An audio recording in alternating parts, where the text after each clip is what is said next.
नमस्कार, मैं हूं एंकर नेहा मिलवानी और एक बार फिर से आप सभी लोगों का मेरे चैनल पे स्वागत है। दोस्तों, आज मेरी मुलाकात एक ऐसे इंसान से हो रही है जो मल्टी टैलेंटेड है। वो सिंगर भी हैं और परफॉर्मर भी है और एक्टर भी है और उन्होंने थिएटर में भी काम किया हुआ है। तो उनका नाम है रिक। नमस्कार। जय महाकाल। रिक, आप ये बताइए हमारे ऑडियंस को कि मैं आपका इंट्रोडक्शन किस तरीके से दूं अपने ऑडियंस को कि आप सिंगर भी हैं, आप परफॉर्मर भी हैं, आप एक्टिंग भी करते हैं, आप मल्टी टैलेंटेड है। तो हमारे ऑडियंस को बताइए कि मैं किस तरीके से आपके बारे में उन्हें बताऊं। आप खुद ही बताइए। जैसे कि मैंने अभी थोड़ी देर पहले आपको बता रहा था कि मेरे अंदर, मैं ऐसे रियलाइज करता हूँ, मेरे अंदर बहुत सारे रंग हैं।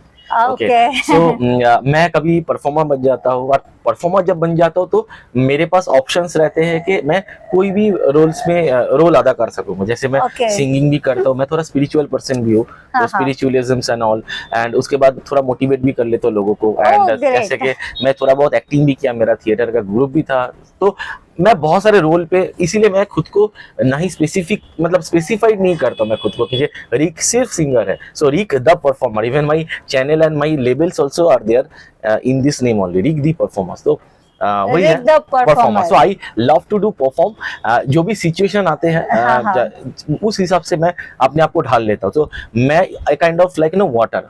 आपको पता है वाटर का क्या विशेषता है? मैं आपको बताता हूँ। वाटर को आपको जिसी भी शेप में लाओगे ना, वो ढल जाता है, वैसा ही हो जाता है। वाटर को कभी आप मतलब पकड़ के हिलाओगे भी ना तो वो ज्यादा विचलित नहीं होते। तो I am kind of that person.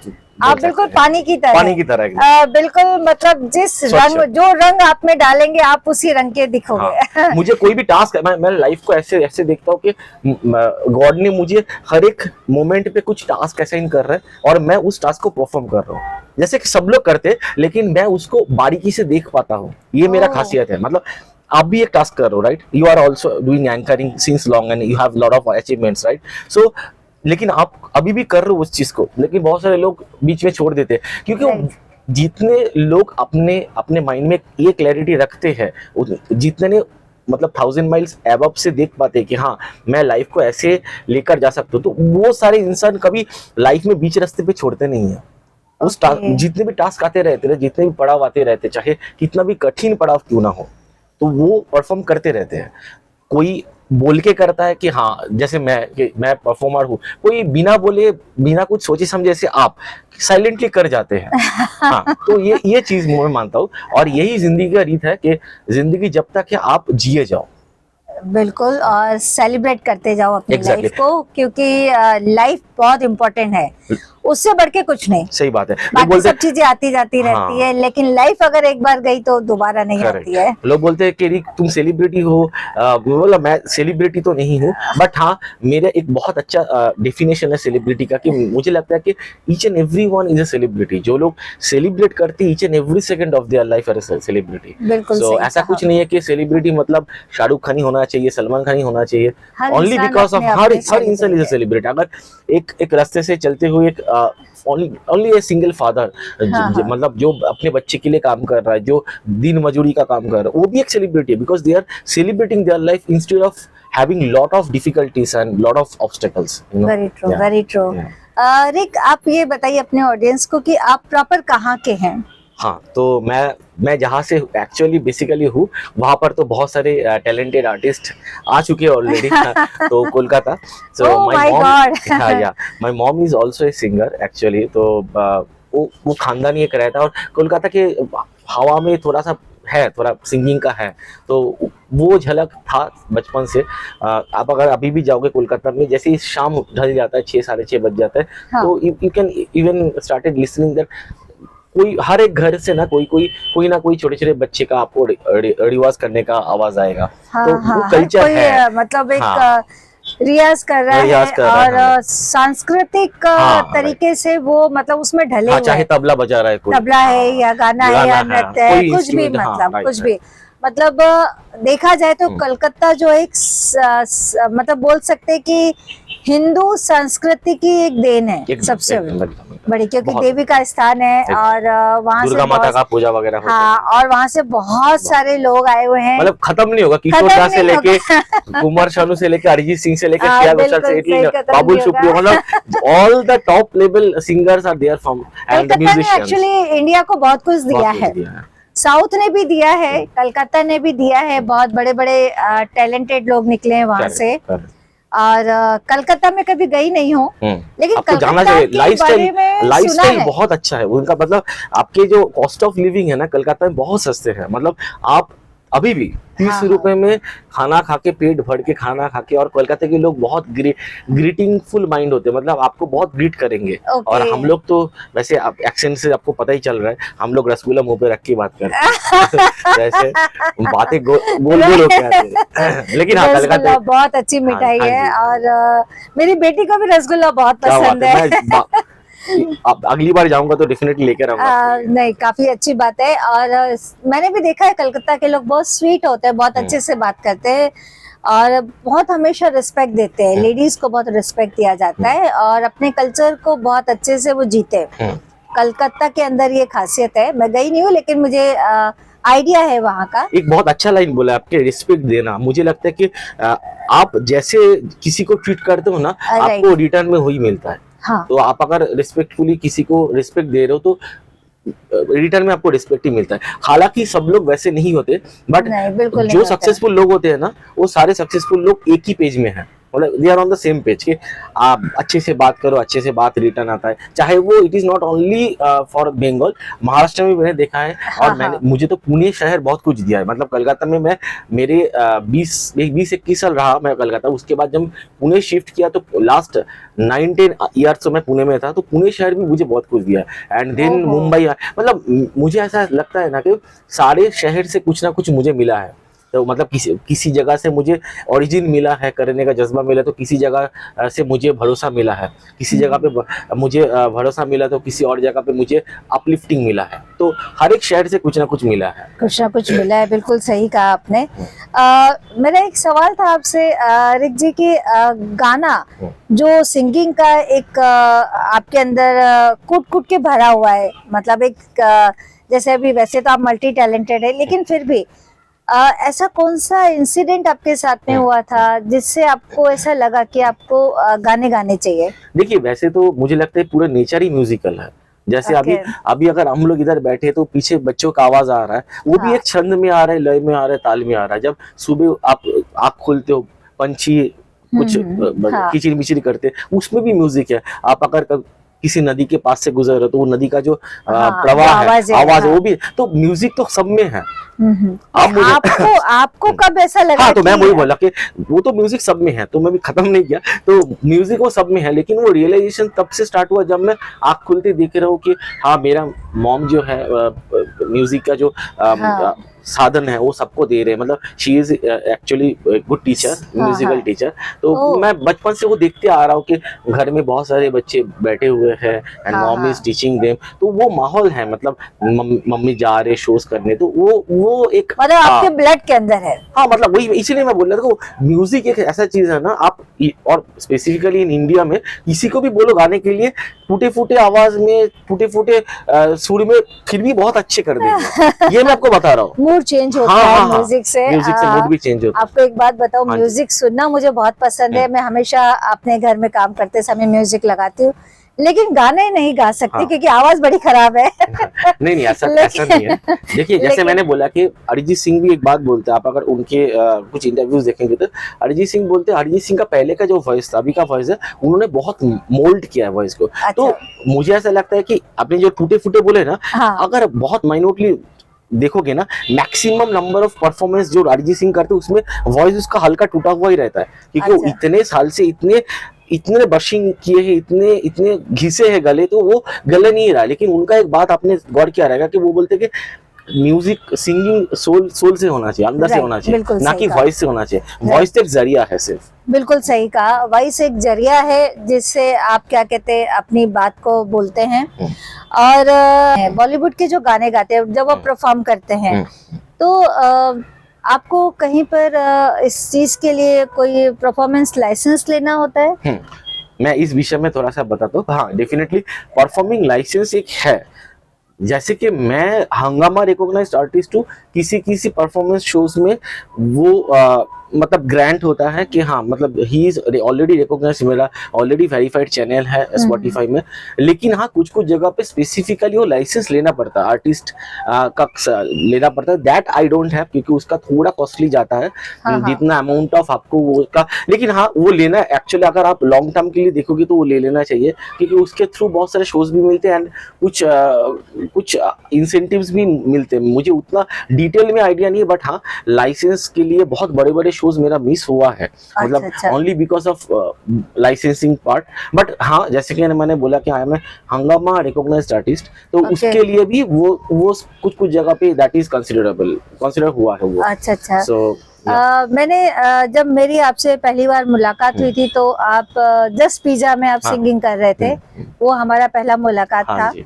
और बहुत जो बॉलीवुड के सॉन्ग्स होते हैं, तो इस तरह के जब सॉन्ग्स हम लोग गाते हैं, कहीं परफॉर्म करते हैं, तो उसके लिए लाइसेंस जैसे अभी आपने बताया लेना पड़ता है। तो इस तरह के गानों का आपका कोई चैनल भी है हाँ। यूट्यूब पे? यस, मेरा चैनल खुद का चैनल है, रिक साहा नाम का, एंड रिक द अच्छा। परफॉर्मर नाम का एक ऑटो जेनरेटेड चैनल भी है जो यूट्यूब ने खुद बना के रख दिया मेरे लिए। Oh, एंड मैं great. हाँ, मैंने मेरा खुद का लेबल्स भी है रिक द परफॉर्मर नाम के ही। अच्छा। सावन, गाना, रागा, आईटीज, हंगामा, इवन MTV 9XM में भी चलता है मेरे सॉन्ग्स वगैरह। एंड हाँ। 2018 का आमा अवार्ड टॉप 5 में था मैं, आमा अवार्ड में, and that was organized by Hungama, and that was one of the biggest achievement of my life. उसके बाद मैंने एक लाइक उसके पहले एक इंटरनेशनल कंपटीशन भी हुआ था जिसमें मैं टॉप 10 में था।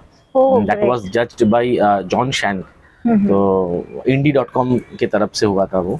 तो हाँ, अचीवमेंट्स, मुझे लगता है कि अचीवमेंट से बढ़ के एक चीज़ है कि आप जैसे जो चीज़ से आप पैशनेट हो उसको बरकरार मतलब उसको सामने लेकर जाना, बस ये चीज़ है और वो दिमाग में है। और रही बात लाइसेंसिंग, जैसे आप बोल लो, मैक्सिमम केसेस में उतना प्रॉब्लम होता नहीं है, क्योंकि मैक्सिमम जो शोज मैं करता हूँ, चाहे होटल, रेस्टोरेंट या फिर हाँ कुछ बड़े ओपन फंक्शंस जो रहते हैं जहाँ पर बहुत सारे स्पॉन्सर्स रहते हैं, उसमें थोड़ा दिक्कत आ जाता है। बट जो क्लोज्ड होता है हाँ, कि वो इन हाउस जो की मतलब पार्टीज हो गया, हाँ, ना, right. किसी का बर्थडे हो गया, तो उसमें कुछ प्रॉब्लम होते नहीं है, क्योंकि हाँ। इंटरनल रहते, प्रॉब्लम क्लोज्ड क्या रहते होता है यूट्यूब के अंदर, एक मैंने बात देखी है कि जब आप अपना कोई चैनल लगाते हैं और जब आपका कोई चैनल में ऐसे कोई सॉन्ग्स आते हैं जो बॉलीवुड के सॉन्ग्स होते हैं जो ऑलरेडी किसी ने गाया हुआ है, तो उस तरह के गाने आप गा के आप अगर परफॉर्म करते हैं तो वहां पे शूट करते समय कभी ऐसा कुछ आया यूट्यूब की तरफ से कि कॉपीराइट करके लिखा हाँ, हुआ तो है? वैसे तो कॉपीराइट क्लेम आ ही जाते हैं यूट्यूब में। हाँ। मैक्सिमम जो परफॉर्मेंस वीडियोस मैं छोड़ता हूँ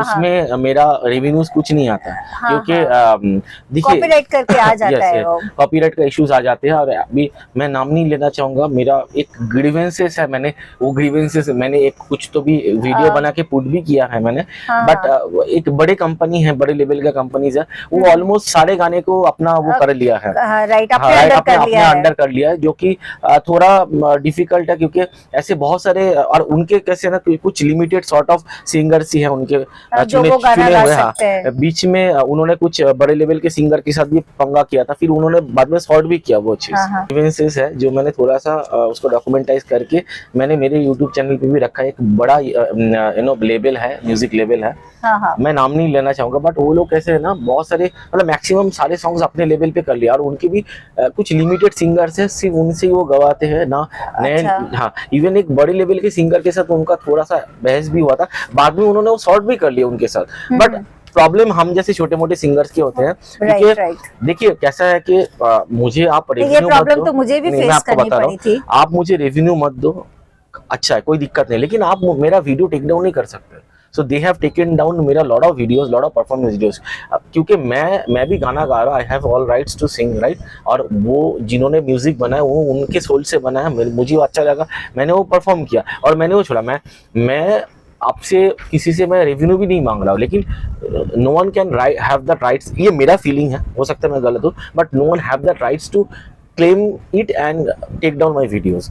बिकॉज मैं किसी का बुराई तो कर नहीं रहा हूँ। म्यूजिक, मेरे म्यूजिक से अगर 4-5 लोगों का भी भला मतलब अच्छा लगता अच्छा है लगता है, लोग enjoy करते हैं, मेरे लोग enjoy मेरे करते 4 फैन से अगर किसी, देखो मेरा तो बहुत बड़ा चैनल है नहीं है, ना ही मैं बहुत बड़ा इन्फ्लुएंसर हूँ, बट हाँ अगर 4-5 लोगों को पसंद आ रहा है, मेरे को खुद को पसंद आ रहा है, तो मुझे नहीं लगता कि किसी और को उसमें इंटरफेयर करके, हाँ तुम रेवेन्यू मत दो, I don't have any revenue, मुझे पैसा नहीं चाहिए उसमें से, but at least you have to give that platform or that opportunities to showcase their talent. You cannot take down their videos, right? तो ये राइट, नहीं ये इशू है।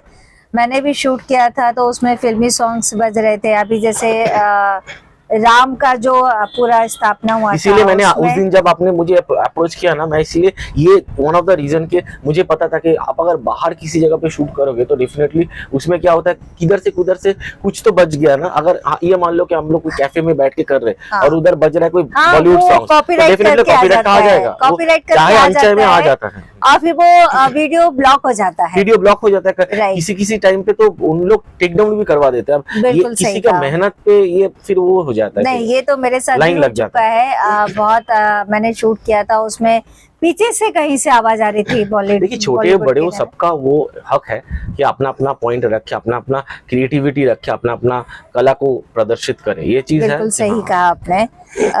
अच्छा, आपके फेवरेट सिंगर कौन कौन से हैं? है तो बहुत सारे, और मुझे ऐसा फील होता है कि मैं जिससे कनेक्ट कर पाता हूँ वो सब मेरे फेवरेट है, from my mom to Kishore da to Kumar Sanu, Arijit Singh, मुझे सारे बहुत अच्छे लगते हैं, Lata Mangeshkar ji, Shreya Ghoshal ji, so all are my in the list of favourites.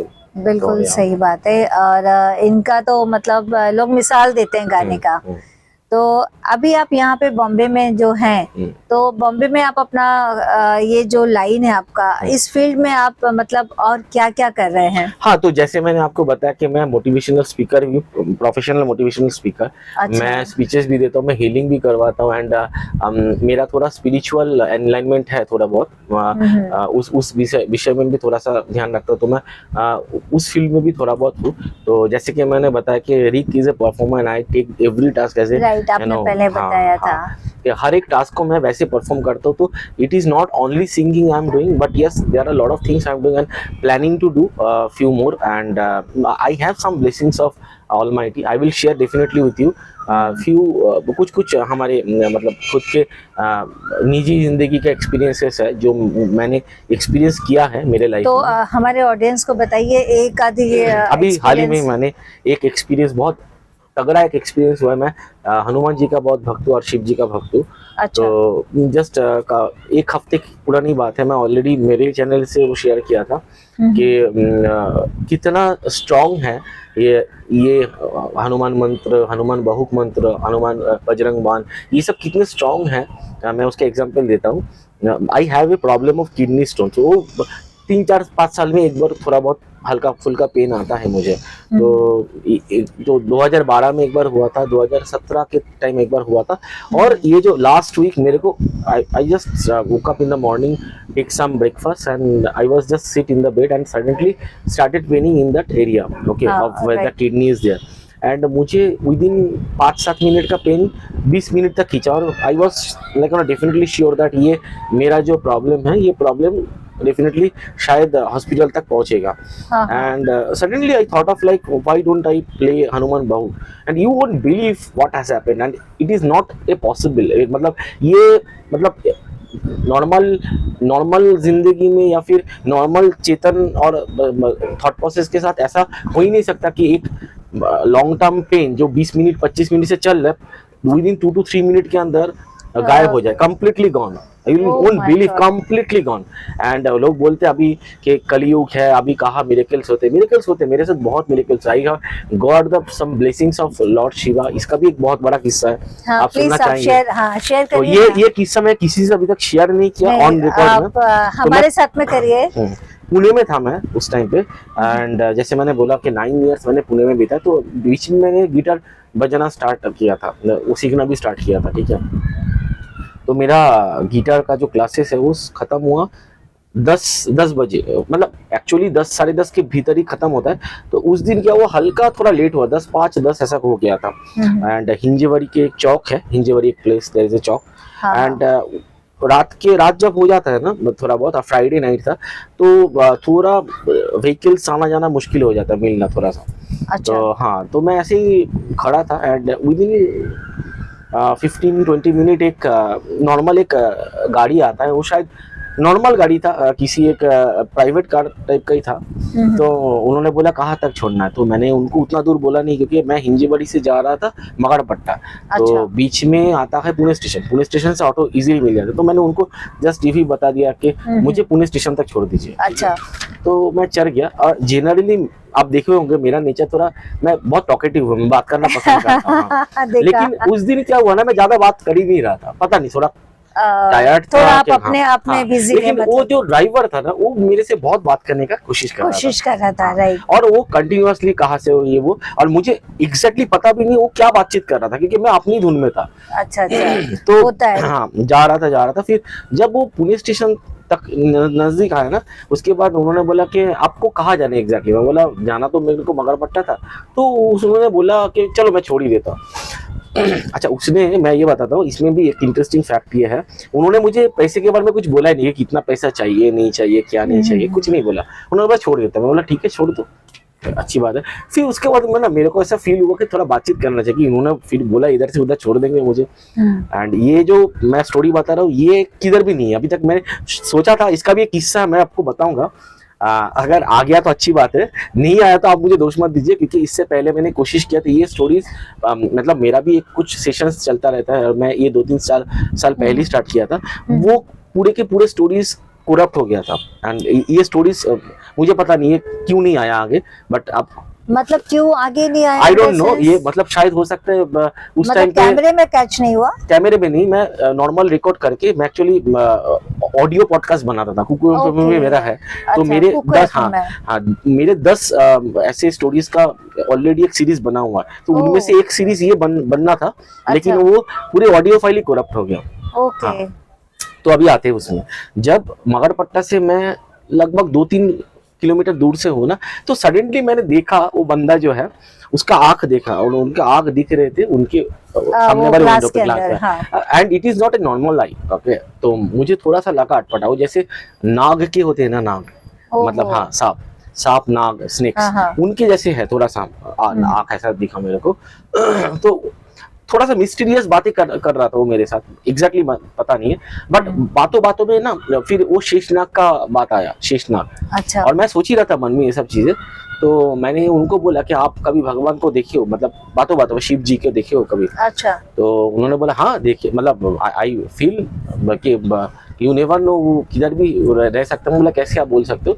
And तो ऑलरेडी मैं ये बोलते बोलते मगरपट्टा के अंदर घुस गया था। मगरपट्टा के बीच में एक गोल सा सर्किल रहता है।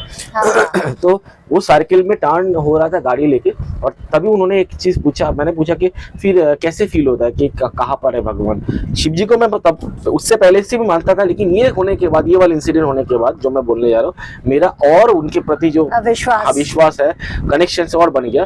तो उन्होंने एक जो बोला ना, उन्होंने बोला कि शिव जी तो अभी हमारे साथ ही है, इस टाइम पे ही है। और जैसे ही ये बोला ना, मैं डर गया। I don't know what happened, I just shouted. उसने ना उसके भी अपने स्टीयरिंग वगैरह छोड़ दिया, and I felt like something wrong एकदम। मतलब मेरे को ऐसा एकदम श्योर शॉट वो सीन याद है कि मुझे ऐसा लगा कि it is not a normal thing जो अभी हुआ। 2-3 second I felt something, some supernatural, हाँ सुपरनेचुरल, हाँ। मतलब मैं शाउट किया, मतलब कुछ तो हुआ, वो भी छोड़ दिया। फिर मैं जब छोड़ा उन्होंने, मैं बोला ये क्या था? तो उन्होंने बोला अब जाओ, कोई दिक्कत नहीं है। एंड यू डोंट बिलीव, मुझे जाते जाते फील हुआ कि आई जस्ट फाउंड, एक्चुअली मेरा क्या नेचुरली एक वो रहता है, मैं टॉकेटिव है। तो मैं नॉर्मली पुणे में सब लोग जानते हैं, ऑटो वाले से लेके रिक्शा वाले सब लोग मेरे को जानते हैं, मैं सबका नंबर लेता रहता था। जब मैं पुणे में शो करता था, I was very famous in Pune. तो हाँ, तो मैं जब छोड़ा, मैंने उनका गाड़ी छोड़ा, तो उस टाइम पे छोड़ने के टाइम पे मैंने लिया भी नहीं, इतना मैं नर्वस हो गया था। यू वोंट बिलीव, उसके बाद 2 दिन मेरे को, 1 दिन का तो पूरा बुखार था, 2 दिन मैंने completely I was in loose motion हो रहा है, मतलब कुछ अलग ही हो रहा है 2 दिन। और 2 दिन के बाद सडनली ठीक हो गई ये सब चीजें। मतलब मुझे बाद में जब फील हुआ, रियलाइज हुआ कि मुझे ऐसा लगा कि वो एंटिटी थे, मतलब वो शिव जी के रूप में कुछ और एंटिटी, या फिर कुछ उनकी कृपा या ब्लेसिंग कुछ तो वो थे। और इतना ज्यादा पावर था कि उस टाइम पे I was not enough to handle that, क्योंकि बोलते हैं ना कि आधार उतना बढ़िया होना चाहिए कि फिर आधे जो है मतलब आधे उतना बड़ा होना चाहिए कि आधार को समा पाए। तो उस टाइम पे शायद उतना मैं मतलब एलिजिबल नहीं था, तो वो शक्ति पूरा नहीं ले पाया, तो मुझे टाइम लगा उसको एब्जॉर्ब करने में 2 दिन। तो बहुत सारे ऐसे हुए किस्से जहाँ पर मैं प्रेडिक्ट भी कर देता हूँ। मुझे लगता है कि मेरे अंदर कुछ ऐसा क्षमता है कि I have some ability to predict, if I do predict something that will happen definitely, and it has happened many times. मतलब थोड़ा अजीब किस्म का कैरेक्टर हूँ मैं। तो अजीब होते हैं जो लोग, खास होते हैं ना, वो थोड़े से अजीब होते हैं। ये मैं अच्छे से समझ सकती हूँ इस चीज को, क्योंकि बहुत सारे लोगों से मैं मिलती हूँ, मेरा काम ही है लोगों का इंटरव्यू लेना, लोगों से बातचीत करना। तो जो लोग खास होते हैं वो मतलब काफी नहीं, तो आप सोचिए ना, कुछ खासियत तो है नहीं, तो 15-15 16-16 घंटे कंटिन्यूअस गाना गाना इट्स डिफिकल्ट। मैं अभी भी आपने देखा होगा जस्ट पिज़्ज़ा में 3-3 4-4 घंटा भी I was done shows, right? तो लोग बोलते हैं कि तुम कैसे कर लेते, लावासा में उतने कड़कती धूप में उस टाइम पे 2013-14 की बात बोला, and I am the first one who started singing in flea market. पहले फ्ली मार्केट में गाना गाने का प्रचलन नहीं था, तो ये जो प्रचलन है एक्चुअली पुणे में सबसे पहले, और मैं ये दावे के साथ दावा ठोक के बोल सकता हूँ, ये फ्ली मार्केट में पहले एक ड्रीम कंपनी इवेंट्स का एक फ्ली मार्केट होता था, that actually started in the Amanora mall, and वो फिर वो लावासा में लेकर गया, और उसी से मेरा स्टार्ट हुआ। पहले फ्ली मार्केट में कभी गाना गाने का प्रचलन नहीं था, और वो मेरे हाथ से स्टार्ट हुआ था वो एक्चुअली। और फिर लावासा में मैं 14-14 15-15 घंटा कंटिन्यूअस करता था show, continuous, I won't believe. लोग मुझे बोलते थे कैसे कर लेते हो, मतलब हाँ, इतना एनर्जी कहाँ से आता अभी है? भी 1-2 बार मौका मिला है लवासा जाने के लिए, जो लोग परमानेंट शॉप वाले हैं वो लोग अभी भी पहचानते हैं कि कैसे हो, क्या है, नहीं है।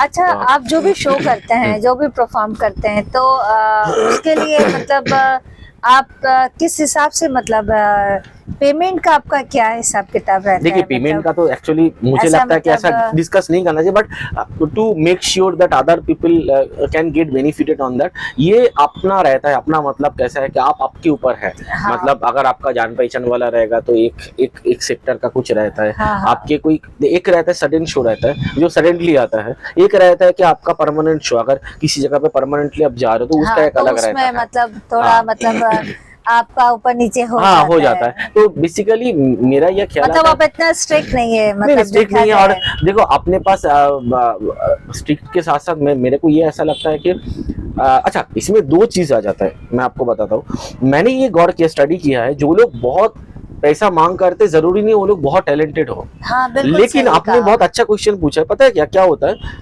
जब आप किसी चीज का दर बढ़ा देते हो ना, तो उस चीज का मान भी बढ़ जाता है, चाहे वो कैसे भी, बिल्कुल सही कहा। कितना भी घटिया सिंगिंग क्यों ना करे। मैंने ये देखा है। आप देखिए, मैं एग्जांपल दे रहा हूँ, मैं नाम नहीं ले रहा हूँ, बहुत सारे रैपर्स वगैरह है जो लोग हाँ। रिकॉर्डेड सॉन्ग्स बजाते हैं पीछे, फिर भी Okay. वो लोग करोड़ों रुपए छापते हैं। हालांकि अरिजीत सिंह एंड जो सोनू निगम, वो लोग लाइव एक्चुअल परफॉर्म करते हैं, हाँ। But I know there are lot of big rappers, big singers are there, जो लोग अपने खुद के रिकॉर्डेड सॉन्ग्स के ऊपर गला मिलाते हैं और थोड़ा सा डांस कर लेते हैं, और उनको लिए उसको 2-3 करोड़ का रुपए पैसा मिल जाता है। तो मुझे ऐसा लगता है, फील होता है कहीं ना कहीं, एक तो पीआर टीम का वो रहता है। पहले एक आर्टिस्ट को बनाने के लिए, अगर वो आर्टिस्ट उतना टैलेंटेड नहीं रहेगा, लेकिन पॉपुलैरिटी बनाने के लिए उसको पीआर टीम की जरूरत होता है। और अगर कोई आर्टिस्ट 2 हो जाता है, एक तो आप पीआर टीम के थ्रू जाओ। मैं ऐसे आप बोल सकता हूँ, मैं जब YouTube स्टार्ट किया था 2010, तब लोग YouTube समझते ही नहीं थे, और उस टाइम पे मेरा YouTube चैनल था। और मैंने देखा है बहुत, मैं नाम भी नहीं बोलूंगा, बहुत सारे यूट्यूबर्स थे उस टाइम पे जो स्टार्ट ही कर रहे थे, और मुझे पता था they are doing that paid promotions and all. वो लोग मतलब पैसा लेके व्यूज करते थे, सब्सक्राइबर करते थे। वो हमारे कम्युनिटी के अंदर वो चर्चा होता था। अभी तो कम्युनिटी बड़ा हो गया ना, तो मैं उसको ये नहीं कर पाऊंगा, इसलिए मैं नाम नहीं लेना चाहूंगा। बट एक बार अगर हो जाता है ना आगे, पीआर टीम के थ्रू जो भी हो, एक बार अगर आगे नाम हो जाता ना, उसके बाद अगर सच में आप थोड़ा बहुत अंदर टैलेंट रहेगा ना, तो आप निकल जाता, ये मुझे लगता है। और शुरुआत से अगर जो टैलेंटेड रहेगा, जिसके माथे पे लिखा है कि तुम इस जन्म में टैलेंटेड, मतलब फेमस होने ही वाले, उसका तो हो ही जाता है किधर भी, चाहे वो ब्रश करते करते गाना भी रिकॉर्ड कर ले, तो उसको भी सोनी सोनी चैनल या कोई चैनल उठा के लेकर जाएगा। बिल्कुल सही कहा। एक टैलेंट होना चाहिए, और दूसरा आपका नसीब होना चाहिए, और तीसरी आपकी मेहनत। कोई एक तो होना ही चाहिए, या तो फिर दो होना चाहिए, या तो फिर कोई एक होना चाहिए। एक तो होना ही चाहिए, या तो फिर आप टैलेंटेड हो जाओ, या तो फिर पैसा होना चाहिए आपके पास। आपके पिताजी ने बहुत रखा रहेगा आपके लिए, जहाँ पर आप कॉस्ट उसको स्पेंड भी कर सकते हो, राइट। लेकिन हमेशा पैसों से भी नहीं होता। उसके एग्जांपल देता हूँ, आनंद अंबानी देखा आपने, तो वो उनके चेहरा थोड़ा सा हैवी है, उनके बहुत सारे डिजीजेस है, इतना पैसा होने के बावजूद वो नहीं ठीक कर पाए। तो पैसा भी शायद सब कुछ नहीं होता है, पैसा बहुत कुछ है, और बहुत कुछ नहीं भी है, बहुत कुछ नहीं भी है, दोनों ही चीजें हैं। देखिए, कोई एक चीज है जो होती है आपकी खुद की मेहनत, वही आपको सक्सेस बनाती है। आप में टैलेंट रहेगा, लेकिन अगर आप मेहनत नहीं करेंगे तो वो टैलेंट किसी काम का नहीं है, किसी काम का नहीं है। तो मेहनत जो और है, सबसे बड़ी बात है, आपका मेहनत क्या 10 लोगों का हेल्प कर पा रहे हैं। देखो, मैं बहुत ऐसा इंसान हूँ, क्या मैं चाहता हूँ कि अगर ऐसा कोई यूट्यूबर बहुत नाम कर लिया पैसा खिला के भी, मान लो, लेकिन अगर मान लो उसने एक ऐसा साम्राज्य बना लिया कि उसके साम्राज्य के नीचे और 10 लोगों का भला हो रहा है, पेट चल रहा है, तो I am okay with that, क्योंकि किसी का तो भला हो रहा है ना, किसी का तो भला हो रहा है। किसी का बुरा करने से बेहतर है तुम कुछ ऐसा कर रहे हो, चाहे तुम खुद का ही क्यों प्रमोट करो, जैसे कहा जाता है कि अगर किसी की भलाई के लिए झूठ बोला जाए तो वो झूठ नहीं होता है। और झूठ क्या है, मेरे को तो ये सब लगता है, झूठ सच झूठ ये सभी आपेक्षिक रहते हैं। आपेक्षिक, जैसे महाभारत में बोला था ना, अश्वत्थामा हाथों इति गौजो, मतलब जैसा बोला था कि अश्वत्थामा मर गए, लेकिन वो हाथी था, लेकिन अश्वत्थामा नहीं मरा था, तो फिर उसके बाद वो पूरा किस्सा चला। तो मतलब ऐसा नहीं है कि पुराने जमाने में झूठ नहीं बोला जाता था, झूठ पहले भी बोला जाता था, लेकिन the way you putting your झूठ that can not be effect anyone. अगर वो झूठ आपके अच्छाई के लिए, किसी दूसरे का अच्छाई के लिए, तो वो झूठ नहीं। बिल्कुल सही कहा आपने। अच्छा, कभी आपने किसी बैंड वाले के साथ में टाइप किया है अपना परफॉर्मेंस? हाँ, मेरा खुद का बैंड था, मतलब द 8 नोट करके मेरा एक बैंड था, मैं काफी परफॉर्मेंस कर चुका था, एंड उसके बाद भी बहुत सारे छोटे बैंड जुड़ते चले गए मेरे साथ। क्या होता है कि अभी के जो बैंड कॉन्सेप्ट है ना, तो उसमें ना डेडिकेशन बहुत देना पड़ता है, उनमें बहुत सारे लोगों का एक तरह से टीम वर्क होता है। बैंड चलाना आसान नहीं होता है, उसमें आपको टाइम देना पड़ता है। मतलब हम लोग हमारे कहावत में बोलते हैं कि सुबह से ब्रश करने से लेके रात के ड्रेस चेंज तक सभी एक साथ करना पड़ता है, क्योंकि उतना टाइम दे नहीं पाएंगे। अभी के क्या होता है कि सारे लोग फैमिली ओरिएंटेड हो गए, तो बैंड अभी कैसा है ना, एक नहीं रहता। जैसे अगर मैं बोलूं कि हाँ ये मेरा बैंड है, ये 10 लोग है, तो this 10 people not dedicatedly work for me. अगर उनको दूसरा कोई लोग हायर करेंगे तो वो उधर भी चले जाएंगे। तो अभी बैंड का कॉन्सेप्ट ऐसा नहीं है। हालांकि कभी कभी कुछ जो हमारे जान पहचान वाले हैं उनको लेके मैं बहुत सारे शोज बीच में, जहाँ पर डिमांड रहता है कि हाँ बैंड ही चाहिए, चाहे 2 पीस बैंड हो 3 पीस बैंड हो, लेकर आओ, चले आओ, लेकिन बैंड ही चाहिए। और मेरे कुछ अलग एक बैंड भी था, एक दो, जो कि अभी डिसॉल्व हो चुका है, तो मैं उसका नाम अभी नहीं लेना चाहता हूँ, क्योंकि already they are doing from there and अच्छा सब लोग अच्छे। अच्छा, आपने जैसे स्टार्टिंग में बताया था कि आपने थिएटर भी किया हुआ है। यस। तो आपने अभी तक कितने शो किए हुए हैं? मतलब देखिए, मैंने ये थिएटर वाला जो किस्सा है ना, तो ये मेरे कॉलेज लाइफ का है। तो हम लोगों ने 2-3 शोज किए कॉलेज की तरफ से। कमर्शियल लेवल पे किया है? कमर्शियल लेवल पे उस लेवल तक तो नहीं गया, बट थोड़ा सा बात करने का तरीका देख के समझ ही पा रहे हो कि थोड़ा एक्टिंग का स्किल भी है मेरे पास। राइट। आप बिल्कुल मल्टी टैलेंटेड हैं। और जैसे मैंने बोला, टैलेंट बात करके अभी तक पता चल रहा है कि बहुत सारी चीजें, बहुत सारी प्रतिभाएं आपके अंदर इकट्ठी हुई है। हाँ, मतलब प्रतिभा, देखिए मैं वही मानता हूँ कि प्रतिभा सबके अंदर होता है, है ना? तो लेकिन आपके अंदर तो ऊपर वाले ने, मुझे लगता है कि थोड़ा स्पिरिचुअल। अब और जो 1 हफ्ते 2 हफ्ते वाला बात वो जो बोल रहा था मैं थोड़ी देर पहले, किडनी स्टोन वाला जो मिरेकल्स हुआ, उसके बाद भी ना एक अलग सा फीलिंग है कि it is not me that मैं 2 हफ्ते पहले जो था। मेरी लाइफ में ना हर फेज में स्पिरिचुअल एनलाइटमेंट होते चले जा रहे हैं, एंड मैं वो समझ पा रहा हूँ। एंड ये जो अभी आपके पास बैठा हूँ, इट इज ऑल्सो एक्चुअली एक करिश्मा ही है। आई नो क्योंकि मैं भी मन में ये सोच रहा था कि मैं पॉडकास्ट किसी को, मैं जब दिखता रहता हूँ ना, कि मैं बोलता हूँ कि मेरे मन में भी ना ऐसा चल रहा था कि मैं मेरा ये पॉइंट किसको बोलूं, क्योंकि काफी टाइम पे क्या होता है कि खुद के लिए ना आप कर नहीं पाते, उतना नहीं बोल पाएंगे। तो ये भी स्पिरिचुअल करेक्ट है कि वो चाहते हैं कि मेरे मुंह से आपके थ्रू दुनिया वालों को पता चले। और आप बिलीव नहीं करेंगे रिक जी कि मेरा जब भी किसी से इंटरव्यू के रिलेटेड कुछ बात होता है अपॉइंटमेंट के हिसाब से, तो हमेशा 15-20 दिन, महीना 2 महीना लग प्रैक्टिस, जाता है। हाँ, थोड़ा बहुत बात पूछा मतलब करना। उसको कैमरे में आने के लिए, मेरे चैनल पे आने के लिए वो मतलब इतना टाइम ले लेता है, और कभी मुझे टाइम नहीं मिलता, कभी सामने से डेट नहीं मिलता है। लेकिन आपके साथ तो ऐसा हुआ कि मैं क्योंकि जो मुझे है पता था ना, मैं I was किसी know that। और को मतलब आप जब मुझे कॉल करके ये बात बोले, हाँ। तो मुझे पता था कि और ये मुझे इसमें- जाना है। हाँ, मतलब स्टेप बाय स्टेप, मतलब ऐसा हुआ कि मैं आपको फटाफट, मैंने आपको डेट दे दिया, आपने भी मुझे डेट दे दिया, और मतलब सब एक ही उसमें एक ही टाइम पे मतलब सब चीजें फिक्स होती चली गई स्टेप बाय स्टेप। मैं आपको बता रहा हूँ, आई नो सम प्रोसेस जो ये मेरे लिए एक चमत्कार है एक्चुअली, देखा जाए मैं तो। प्रोसेस तो आपको नहीं बताऊंगा, मैं आपको कुछ कुछ चीजें बताता हूँ। शायद मेरे थ्रू आप, मतलब मेरे तरफ से आपके थ्रू अगर 10-15 लोग ये जानकारी ले पाए, मैंने हाँ, हाँ। बहुत सारे लोगों का थोड़ा बहुत प्रॉब्लम सॉल्व किया है। And I know few processes, I don't know वो प्रोसेसेस मुझे कहाँ से मिला। तो एक आधी किस्सा बताइए ना। किस्सा मतलब मैं बताता हूँ, मेरे किस्सा मतलब जैसे मैं बताता हूँ, मैं ये मानता हूँ कि एक ये शरीर है, और एक वो शरीर है जो जहाँ पर आप इमेजिन नहीं कर सकते। एक कॉन्शियस माइंड है, सबकॉन्शियस माइंड है। मेरे मैं ना ड्रीम में बहुत ट्रेवल करता हूँ, तो आपको थोड़ा सा मतलब अटपटा लगेगा सुनने के लिए, बट मैं जब ड्रीम में ट्रेवल करता हूँ ना, ड्रीम पर, तो मेरे को बहुत सारी चीजें ऐसे ड्रीम पर मिला है, बहुत सारे। मुझे तो एक पूरा का पूरा गाना मेरे को ड्रीम पे मिल गया था, पूरा का पूरा विथ लिरिक्स और सुर के साथ। हाँ, तो मैं उसका नाम भी नहीं बोलूंगा कौन सा गाना है, बट मिला है मुझे। तो मैं आपको बताता हूँ क्या होता है मेरे अंदर ना, कुछ ऐसा है कि मैं कुछ चीजें सेंस कर पाता हूँ, और मेरे पास कुछ प्रोसेसेस है। आई डोंट नो प्रोसेसेस किसने मुझे बताया, कहाँ से मैं जानकारी लिया, but I have certain process जिसके थ्रू मैं किसी का भी ऊर्जा को मैग्नीफाई कर सकता हूँ। हाँ, तो थोड़ा सुनने में अटपटा लगेगा आपको शुरुआत में, but if someone like who is actually struggling lot since long, चाहे मानसिक रूप से हो, शारीरिक रूप से हो, as soon as मुझे पता नहीं कि you are feeling that vibes or not, you are sitting me since 1 hour, right? कहीं ना कहीं आप शायद अगर आप चाहो तो फील कर सकते हैं वाइब्स है मेरे अंदर, तो वो वाइब्स मैं, ये पॉजिटिव वाइब्स है आपके अंदर, क्योंकि कुछ चीजें हैं जो मैं भी जानती हूँ, ज्यादा नहीं थोड़ा बहुत, कि जब आप किसी से मिलते हैं तो वो इंसान कभी कभी ऐसा लगता है कि आपका बहुत अपना है, बहुत पॉजिटिव वाइब्स आते हैं। उसका रीजन मैं और बताता कुछ लोग ऐसे होते हैं जो आपका कुछ बिगाड़ते नहीं, लेकिन निगेटिविटी आती है उनसे।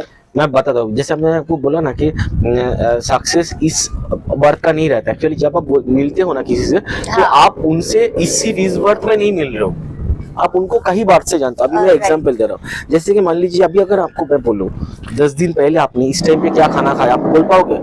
नहीं बोल पाओगे, राइट? तो लेकिन इसका मतलब ये नहीं है कि वो 10 दिन पहले आप नहीं थे, आप खाना भी खाए आप थे, लेकिन आप भूल गए। वैसे ही सेम एज आपने जो पिछले बर्थ में आप थे ना, वो आप जस्ट भूल गए हो। इसका मतलब ये नहीं कि इसका मतलब ये नहीं कि आप नहीं थे, इसका मतलब इसका भी एक साइंटिफिक रीजन है, बिकॉज सोल कभी मरता नहीं है। सबके अंदर एक सोल है। ये जो मैं भी बात कर रहा हूँ, ऐसे बात कर रहा हूँ, ये मुझे साइंटिफिकली बोलोगे तो ये मुझे ब्रेन सिग्नल कर रहा है कि तुम ऐसे एक्ट करो, लेकिन उसको भी कौन सिग्नल देगा? राइट। इट्स ऑल अबाउट के एक सुपरनेचुरल पावर। अभी अगर कभी आप वीडियो गेम खेलोगे, हाँ वीडियो गेम, कंप्यूटर गेम खेलते हैं ना, तो अगर फुटबॉल खेलते हो, क्रिकेट खेलते हो, गोल करने के बाद वो लोग कितना ऐसे, हम लोग क्या करते हैं, चेयर छोड़ के ऐसे नहीं करते ना, तो हम लोग वैसे ही रहता है कि एक ऑलमाइटी रहता है, जाके उसको अगर ऐसे कंपेयर करोगे कि मैं ऑलमाइटी और वो जो प्लेयर्स वगैरह वीडियो गेम पे, वो लोग हम लोग हैं, है ना? तो वो लोग उछलते जब मतलब कुछ सक्सेस मिलता है, हम लोग उछलते। ये this is not our success. हमारे सक्सेस के थ्रू किसी और का भला होता है। मैं आपको और एक चीज बताता हूँ, ये बोलते हैं ना कि अरे इनको इतना धन संपत्ति मिल रहा है, ये सब चल रहा है, वो तो उसको तो कितना कुछ मिल रहा है, हम लोगों को क्यों नहीं मिलता? हम लोग को जो नहीं मिलता ना, उसके पीछे भी रीजन है, क्योंकि ऑलमाइटी को अच्छे से पता है कि इस टाइम पे इसको अगर इतना धन संपत्ति मिल जाएगा तो उसका सही यूटिलाइजेशन नहीं होगा। भगवान उसी को ही देते हैं जिससे और 10-15 लोगों का हो। तो भगवान उसी का प्लान बना के रखे। बहुत अच्छा चीज बताता हूँ, भगवान ने उसी को वही चीज देते हैं। जैसे मुझे अगर स्पिरिचुअल ज्ञान दिया है वो अननोइंगली, क्योंकि पता है कि ये स्पिरिचुअल ज्ञान मेरे तरफ से और 4 लोगों तक जाएगा। अगर अंबानी जी को पैसा दिया है तो उनको पता है कि वो पैसा वो किसी जगह पे उड़ाएगा नहीं, वो पैसा इन्वेस्ट होगा देश के उन्नति के लिए, सोसाइटी सोसाइटी की उन्नति के लिए, समाज की उन्नति के लिए और 10-15 लोग आगे बढ़ेगा, सोसाइटी आगे बढ़ेगा। जैसे जियो पहले नहीं था, इतना फास्ट 5G आ गया, फिर मतलब क्या सामग्रिक लोगों का उन्नति हो रहा है, right. It is not about हम लोग सिर्फ अपैरेंटली उनको अरे अम्बानी के घर में कितना पैसा, लेकिन उस पैसा is not getting wasted, they are channelize their पैसा, देयर धन संपत्ति इन्हें वे जहां पर हमारे पूरे मतलब देश का, हमारे समाज का, हमारे इस यूनिवर्स का भला हो रहा है, उन्नति हो रहा है और एडवांस्ड हो रहा है, ये सोचना जरूरी है। तो भगवान उसी के वही चीज देते हैं। तो ये सबको सब चीज नहीं देते।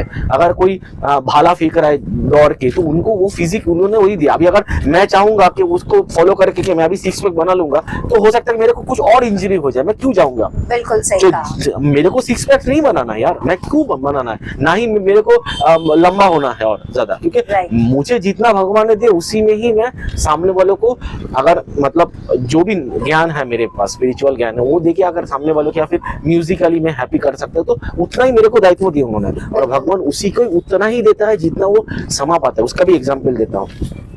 एक क्या हुआ, किस्सा बताता हूँ। 2 व्यक्ति थे, ठीक है। तो उन्होंने क्या किया, एक व्यक्ति को कटोरा समा दिया और दूसरे व्यक्ति को 2 व्यक्ति को बोला कि तुम जाओ और पानी जमा करो। तो एक व्यक्ति ने क्या किया, उस कटोरा लेके चला गया टैप के पास और वो टैप चालू कर दिया और कटोरे में पानी भरता रहा, ठीक है। तो ऐसा चलते चलते 2 हफ्ता हो गया, ठीक है। 2 हफ्ते के बाद फिर जो जिन्होंने टास्क असाइन किया, तो वो आया, बोला किसके पास कितना है? तो उसने बोला मेरे पास इतना ही है, क्योंकि कटोरा का साइज उतना था और बाकी जितना पानी भर रहा था वो भर के गिर रहा था। और दूसरे बंदे ने क्या किया, वो बाटी लेके कटोरा नहीं भरा, उसने मिट्टी खोदाई किया और एक तालाब जैसा बना लिया और वेट कर रहा था सटीक समय का, जब बारिश आएगा। उसी टाइम पे बारिश आता है और देखा जाता अल्टीमेटली 2 हफ्ते में जिसने मेहनत करके वो खोदा था गड्ढा, उसके पास ज्यादा पानी जमा हुआ। इसका मतलब क्या, खुद को पहले इतना बुलंद कर लो, खुद को पहले इतना बुलंद कर लो कि जब जो चीज अभी नहीं है, जब तुम्हारे पास वो चीज आएगा, आप उसको समा पाओ। बिल्कुल सही। और अगर आप खुद को ये कटोरे जैसे छोटे छोटे इसमें आधार में रख दोगे, तो उतना ही ज्ञान आएगा जितने का वो उसका साइज डिफाइंड है। तो मुझे लगता है कि ये बहुत जरूरी है कि खुद की सेल्फ ग्रो करने का बहुत जरूरी है कि आप 1 साल पहले जैसे थे, आप 1 साल कोशिश करो और 1 साल के बाद थोड़ा एडवांस्ड हो जाओ। उसके लिए बुक पढ़ना चाहिए। बुक हमेशा मतलब आप ये कहना चाहते हैं कि हमेशा अपने आप को अपडेट करना चाहिए। बिल्कुल हाँ, डिफरेंट वे में अपडेट करना चाहिए। चाहे आप किसी को बुक पढ़ना नहीं अच्छा लग रहा, यूट्यूब देखो, यूट्यूब पे भी बहुत नॉलेज मिलता है, लेकिन क्या चीज किस टाइम पे देख रहे हो वो बहुत जरूरी है। मतलब ऐसा नहीं बोल रहा कि हर टाइम पे मतलब ज्ञान की बात सुनो, कभी कभी मूवीज भी देखना अच्छा रहता है। देखो, एक बैलेंस होना जरूरी है। Life is all about balance, life is all about balance. ये बिल्कुल सही है। और किसी ने कहा भी है कि सही रास्ता और सही किताबें इंसान को सही मंजिल तक पहुंचाती है। एकदम किताबें पढ़ना, आप कितने भी सक्सेसफुल लोगों के पास जाओ, और मुझे लगता है ना, किताबें एक्चुअली एक एक्टिव एंटिटी है, मतलब लिविंग एंटिटी। किताबें ऐसे सिर्फ किताबें नहीं है। तो फिर तो आप करके देखे ना, आप नॉर्मल किताबें पढ़ के देखो और अगर डिजिटल किताब पढ़ के देखो, अलग फीलिंग होता है। बिल्कुल सही जब कहा। किताब पढ़ते हो ना, तो आपको लगता है कि इट इज एक्चुअली उसके पास वो है नॉलेज, वो दे रहे हैं, giving you their blessings and words, आपको डायरेक्टली एक कनेक्शन बनता है। वो किताब अगर रख भी देते हो ना, एक फीलिंग आता है, वाइब्स आते हैं। मुझे भी किताबें पढ़ने का बहुत लिविंग है, बहुत लिविंग वाइब्स है उसमें। हाँ, बिल्कुल सही है। और एक इमेजिनेशन, आप जैसे जैसे आप पढ़ते जाते हैं वैसे वैसे इमेजिनेशन होता जाता है। तो किताबें तो पढ़ना चाहिए, और सबसे अच्छा दोस्त होती है किताबें। कुछ लोग थोड़ा बोर होते हैं किताबें पढ़ने के लिए भी। एक्चुअली क्या होता है कि आप जब किताबें पढ़ना स्टार्ट करते हो ना, बहुत सारे लोगों का कंसंट्रेशन पावर थोड़ा कम रहता है, मतलब कंसंट्रेट नहीं करता, चंचल होता है। तो ये भी एक प्रैक्टिस है। अगर आप मन को संयोग नहीं कर पा रहे हो, तो किताबें पढ़ोगे ना, अगर पहले दिन 5 पेज पढ़ोगे, दूसरे दिन 10 पेज पढ़ोगे, ऐसे करते करते ना आपका कंसंट्रेशन लेवल उस लेवल तक पहुंच जाता है। बिल्कुल सही कहा आपने। अच्छा, आप जो भी परफॉर्म करते हैं, आपने कभी इंडिया के बाहर परफॉर्म किया है? इंडिया के बाहर तो कभी मौका नहीं मिला, बट लेकिन अगर कभी मिलेगा तो मुझे लगता है कि डेफिनेटली आप करेंगे। अगर मैं ये मानता हूँ कि मुझसे भगवान ने जितना करवा के लेना है ना, वो करवा के लेगा ही। क्या होता है कि मैं आपको बताता हूँ, और एक एग्जांपल, मेरे पास एग्जांपल बहुत रहा है, and I never know that ये एग्जांपल कहाँ से आया। जैसे मैंने आपको बोला मतलब A to B जाना है, ये किस्मत में लिखा है। A to B जाना है, हाँ, ये किस्मत में लिखा है, लेकिन बहुत ज्यादा मेहनत करोगे तो प्लेन पे जाओगे। अच्छा। उससे थोड़ा कम करोगे तो ट्रेन से जाओगे, ओह। उससे थोड़ा कम करोगे तो बस में जाओगे, लेकिन उससे थोड़ा कम करोगे तो ऑटो में जाओगे, उससे थोड़ा रिक्शा में जाओगे, उससे थोड़ा कम करोगे तो पैदल जाओगे। लेकिन अगर किस्मत में लिखा है ना, हाँ। चाहे 1 साल में जाओ, 1 मिनट में जाओ, 12 साल में जाओ, 20 साल में जाओ, या फिर नेक्स्ट बर्थ में जाओ, या फिर आपके नेक्स्ट जनरेशन के थ्रू जाओ, क्योंकि वो भी तो एक सक्सेस है ना। अगर आप जाते जाते अपने नेक्स्ट जनरेशन को भी सक्सेसफुल देखते जाए तो वो भी आपका सक्सेस है, because that is your creation only, right, very true. है ना। तो आपको अगर जाना है ना A to B, वो डिफाइंड है ना, आपके माथे पे लिखा है, वो वो होना होगा ही, ही। होना ही लेकिन है। हाँ, वो तो फिर वो लोग बोलते हैं ना कि फिर अरे तू इतना बोल रहा है किस्मत की बात, इसका मतलब मेहनत ना करो, तो एग्जाम्पल ही दिया। तो आपसे लोग समझ जाएंगे कि जितना मेहनत करेंगे वो जाने का प्रोसेस उतना स्मूथ होता जाता है। राइट, आप चलना अगर इम्पोर्टेंट है, रास्ते अपने आप बनते चले जाते हैं, बट वो डिफाइंड रहता है, A to B जाना डिफाइंड रहता है। अगर आप ज्यादा मेहनत करोगे तो और ज्यादा जल्दी पहुंचोगे, दैट इज दैट। बिल्कुल बिल्कुल सही कहा आपने, बिल्कुल सही कहा। तो फ्यूचर का क्या प्लानिंग है आपका, मतलब देखिए मैंने कुछ जैसे ऐसा देखिए प्लान किया हुआ है आपने? प्लान मतलब मुझे ऐसा पर्सनली फील होता है कि आई एम नॉट, चलिए मैं थोड़ा सा एग्जांपल, सदगुरु जी जैसे बहुत सारे लोगों को कनेक्ट करते हैं ना, तो ऐसे उनके जैसा तो बनना मतलब संभव शायद नहीं है, बट मुझे ऐसा लगता है कि शायद ऑलमाइटी मुझसे चाहते हैं कि मैं नंबर ऑफ मल्टीपल लोगों से मिलूं, और जिससे मैं कुछ ऐसा मोटिवेशनल वर्ड्स बोलूं, चाहे मतलब जरिया कैसे भी हो, चाहे म्यूजिक से स्टार्टिंग हाँ, मतलब हाँ। म्यूजिक, फिर आपके थ्रू वो पहुंचाना चीजें, चाहे कुछ भी हो, लेकिन आगे जाके देखो वो भी सुन रहे हमारे बात है। हाँ, तो बिल्कुल actually सही आपने कहा। देखा होगा। हाँ। ये क्या होता है कि this is also the souls, उन्होंने वो सुन रहे सारे बातें, एक्चुअली दिस इज हैपनिंग। बिल्कुल सही। हाँ, तो वो होता है कि मुझे ऐसा लगता है कि शायद आगे जाके मेरे को ऐसे बहुत स्ट्रॉन्ग बिलीव हो रहा है अभी कि आगे जाके शायद मैं मल्टीपल लोगों को मोटिवेशनल मतलब थोड़ा सा, मतलब मोटिवेशनल स्पीकर आप बनने के सिर्फ लिए, मोटिवेशनल स्पीकर मतलब नहीं, सिर्फ मोटिवेशनल स्पीकर नहीं है, it's more about motivational speaker, it's kind of spiritual you know direction देना, हाँ। खुद को इनलाइन करना और स्पिरिचुअली, है ना। बिल्कुल। तो ये मुझे लगता है कि ये मेरा नेक्स्ट नहीं, सही है। जो आपका दिल करता है, मुझे भी ऐसा लगता है कि जो आपका दिल करता है वो करना चाहिए। और क्योंकि जब वो चीज आप करते हैं ना तो आप कभी थकते नहीं है। हाँ एग्जैक्टली, मतलब आप मैं तो ये बिलीव करता हूँ, मुझे लोग बोलते हैं मैं कोई भी काम करता हूँ ना तो मेहनत से एकदम फुल कॉन्सेंट्रेशन के साथ करता हूँ, और मैं थकता एक्चुअली नहीं हूँ। उसका रीजन है क्योंकि आप कोई भी काम अगर पैशनेटली करते हो ना, दिल से तो करते हैं थकाव तो। नहीं आता, और अगर थकावट आ जाए ना उस टाइम पे स्टॉप कर दो उसको करना। हाँ। इफ यू फील थकावट और मेंटल फैटिकनेस आ रहा है तो उसको खींचो मत, मुझे लगता है वही करना चाहिए जिसमें आपका मेंटल स्टेबिलिटी, आपके शरीर, आपका मन दोनों हाँ सपोर्ट दे इक्वली, वही करना चाहिए। Very true, very true. तो आपने इतनी सारी बातें कही है, और आपने हमारे चैनल पे आके, रिक जी मैं आपको बताऊं कि बहुत बड़ा काम किया एक तरह से आपने, मतलब हम लोगों से बातचीत की, हम लोग मुझसे बात किया। और एक सेशन भी बनाएंगे अगर ये अच्छा होगा तो लोगों तक डेफिनेटली आपने अपने ऑडियंस को अपने बारे में बताया है, और उसके अलावा बहुत सारी चीजें भी आपने बताई है। आपने वो एक शक्ति के बारे में बताया जिसे भगवान कहा जाता है, और उसको आपने फील किया है समटाइम, तो वो भी आपने एक्सप्लेन किया है।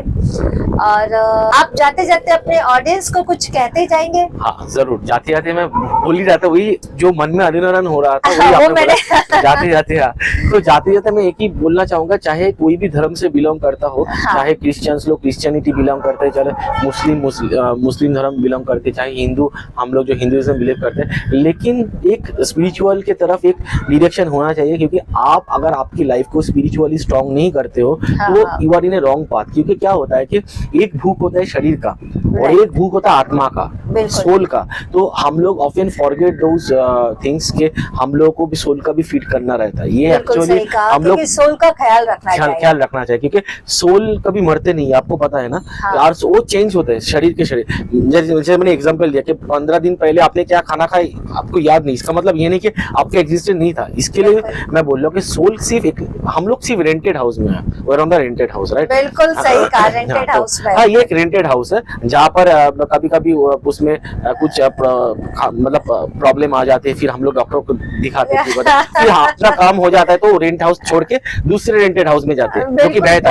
तो आप अगर बेहतर रेंटेड हाउस में जाना चाहते हो तो आपके सोल को, ये जैसे अभी कैसे है ना, मैं जहाँ पर अभी रहता हूँ, अगर मैं 11,000 का दे रहा हूँ, अगर मैं नेक्स्ट अलग जगह पे रहना चाहते हो जहाँ पर 30,000 रुपए है, तो उधर जाने के लिए मुझे मेहनत करना पड़ेगा और मुझे मॉडिफाई करना पड़ेगा खुद को। वैसे ही इस रेंटेड हाउस से अगर बेहतर रेंटेड हाउस में जो थोड़ा लेविश हो, उसको उधर जाने के लिए, या फिर थोड़ा और लॉट ऑफ पीपल हो जो मेरे से डायरेक्ट कनेक्ट में आए, उस जगह पे जाने के लिए आपको soul feeding is very important. And soul feeding के लिए जो मैं आप सबको बोलना चाहता, चाहे कोई भी धर्म को हो, मंत्र उच्चारण करना जरूरी है। और ये जो है सारे इसमें है, चाहे क्रिश्चियनिटी में देखो, हिंदुइज्म में देखो, मुस्लिम में देखो, सब में है मंत्र उच्चारण करना जरूरी है। कलयुग में मंत्र उच्चारण ही एकमात्र चीज है जो आपको सारे सब चीज का हल कर सकते हैं। अच्छा, कोई ऐसा मंत्र आप अपने ऑडियंस को बताते जाए? अच्छा, जैसे कि मैं हनुमान जी को मानता हूँ, तो मैं 2-3 चीजें आपको बताऊंगा करना चाहिए लोगों को। हाँ, हनुमान चालीसा आप पाठ करो। Hanuman Chalisa is very strong and very powerful,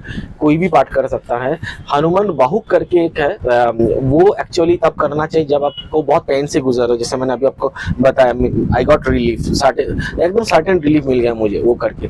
एक बजरंग बाण है जो कि थोड़ा सा टफ है मतलब वो आपको पेन देता है, कुछ देने से पहले आपका लॉन्ग पेंडिंग कुछ रह गया आपका, आप अगर बजरंग बाण का पाठ करते हो तो वो सॉल्व कर देता है। तो उसका भी हुआ है, उसका कैसे वो सॉर्ट हुआ था, मतलब मैं लगातार 6 घंटा वो बजरंग बाण किया और उसके बाद जो सर्दी खांसी स्टार्ट हुआ मेरा था, स्नीजिंग स्टॉप ही नहीं हुआ, लेकिन वो जो एक दिन का स्नीजिंग सर्दी खांसी है ना, उसके बाद जो मुझे मिला ना, जो मैं जिसके लिए प्रार्थना करा था वो मुझे मिल गया। तो मैं उसका तो अभी आज नहीं बताऊंगा, बहुत सारे ऐसे किस्से हैं। दूसरे सीजन में हम लोग, और डेफिनेटली हम लोग दूसरा इंटरव्यू जरूर करेंगे, जरूर लेंगे, ऊपर वाले की इच्छा रहेगा तो। इस टाइम पे तो हम लोग जो है इतना ही करेंगे।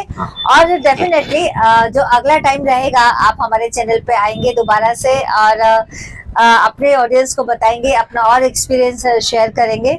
बिल्कुल बिल्कुल, और ऊपर वाले का कृपा रहेगा तो और एक्सपीरियंसेस होगा मुझे। हाँ, तो बिल्कुल सही कहा। तो चलते चलते मैं आपका शुक्रिया अदा करूंगी। जय महाकाल, जय महाकाल।